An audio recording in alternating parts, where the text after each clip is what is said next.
এই ভুলটা ଆପଣମାନେ ବି କରୁଛନ୍ତି କି ନାହିଁ ଦେଖନ୍ତୁ। ଆପଣ ବି ସେଇ 90% ଲୋକ ଯୋଉ ଭୁଲ କରୁଛନ୍ତି ତାହା ଭିତରେ ଆସୁଛନ୍ତି କି ଆପଣ 1% ଲୋକ ଯୋଉମାନେ ଭୁଲ ନ କରୁଛନ୍ତି ଆପଣଙ୍କ ଫାଇନାନ୍ସିଆଲ କଣ୍ଡିସନକୁ ଭଲ କରିବା ପାଇଁ ଚାହୁଁଛନ୍ତି ବା ଇନଭେଷ୍ଟମେଣ୍ଟ ଜର୍ଣ୍ଣିଟାକୁ ଭଲ କରିବା ପାଇଁ ଚାହୁଁଛନ୍ତି ତାହେଲେ ଭିଡ଼ିଓଟାକୁ ଲାଷ୍ଟ ପର୍ଯ୍ୟନ୍ତ ଦେଖନ୍ତୁ। ଆପଣଙ୍କ କିଛି ଇନଫର୍ମେଟିଭ୍ ଆସିବ। ଦେଖନ୍ତୁ ଆପଣଙ୍କର ପ୍ରତ୍ୟେକ ମାସ ନୁହେଁ ପ୍ରତ୍ୟେକ ବର୍ଷ ଆପଣଙ୍କର କ'ଣ ହେଉଛି ସାଲାରୀଟା ଇନକ୍ରିମେଣ୍ଟ ହେଉଛି କିନ୍ତୁ ଆପଣଙ୍କର ଯେଉଁ ଇନଭେଷ୍ଟମେଣ୍ଟ ଇନକ୍ରିମେଣ୍ଟ କରୁନାହାନ୍ତି କିନ୍ତୁ ଆପଣଙ୍କର ଏକ୍ସପେନ୍ସଟା ଯେଉଁଟା ଖର୍ଚ୍ଚଟା 2ରୁ 3 ଗୁଣା ଇନକ୍ରିମେଣ୍ଟ ହେଇଯାଉଛି। କିନ୍ତୁ ଏଠି ହେଲେ ଏଇଭଳିଆ ହେଲେ ଆପଣଙ୍କର ଯେଉଁ ସେଭିଂ କେବେ ବଢ଼ିବନି, ଆପଣଙ୍କର ଇନଭେଷ୍ଟମେଣ୍ଟ ସବୁବେଳେ ଲୋ ହେଇ ଚାଲିବ କାହିଁକିନା ଆପଣଙ୍କ ଇନଫ୍ଲେସନ୍ ରେଟ୍ ଯେହେତୁ ବିଟ୍ କରିଯାଉଛି। ସେଥିପାଇଁ ଏଠୁ ଆପଣ କ'ଣ କରିବେ, ଆପଣ ଯେତେ ପର୍ଯ୍ୟନ୍ତ ଆପଣଙ୍କର ସାଲାରୀ ଇନକ୍ରିମେଣ୍ଟ ହେଉଛି ପ୍ରତ୍ୟେକ ବର୍ଷ 6 ମାସ ତାର ଇନକ୍ରିମେଣ୍ଟ ହେଉଛି, ଯାହାର ବି ଗଭର୍ଣ୍ଣମେଣ୍ଟ ହେଉ ଆପଣ ପ୍ରାଇଭେଟ୍ ଯେଉଁ ସେକ୍ଟରରେ କାମ କରନ୍ତୁ କିଛି ଅସୁବିଧା ନାହିଁ।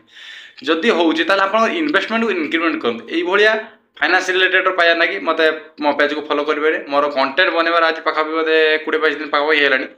ଯେତିକି ଯାହା ବି ମୋତେ ଯେଉଁମାନେ ଫଲୋ କରୁଛନ୍ତି ବା କମେଣ୍ଟ କରୁଛନ୍ତି ବହୁତ ଖୁସି ଲାଗୁଛି। ଆପଣଙ୍କ ସପୋର୍ଟ ନିହାତି ଦରକାର। ମୁଁ ଏଇଭଳିଆ ଭଲ ଭଲ ଇନଫର୍ମେସନ୍ ଭିଡ଼ିଓ ଆପଣମାନଙ୍କ ପାଇଁ ନେଇ ଆସିବି। ରହିଲି, ଜୟ ଜଗନ୍ନାଥ।